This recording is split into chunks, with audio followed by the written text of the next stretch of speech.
On va s'intéresser à ce qui se passe dans notre ciel en ce moment, Pierre, parce que tous les ans, au mois d'avril, elles illuminent notre ciel, toujours à la même période.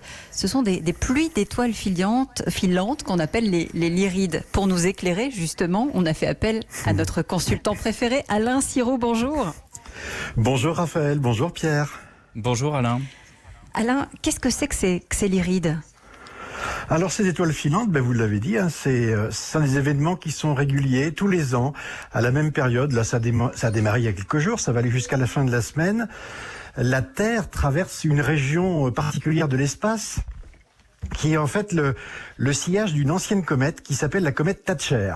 Alors, rien à voir avec la Dame de Fer, Monsieur Thatcher, c'est un astronome amateur américain qui a découvert en 1861 une comète qu'on appelle une comète de longue période, c'est-à-dire qu'elle revient régulièrement tourner autour du Soleil tous les 415 ans.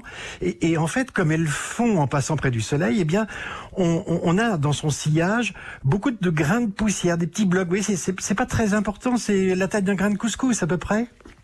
Et quand la Terre passe dans cette zone particulière de l'espace, elle rentre en collision avec ces petites poussières. Et ces petites poussières se désintègrent dans l'atmosphère, brûlent.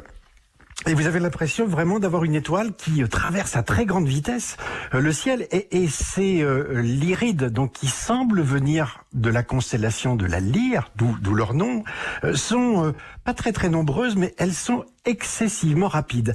Elles vont à peu près à 50 km à la seconde. Vous imaginez 50 km seconde, elles brûlent, elles se désintègrent.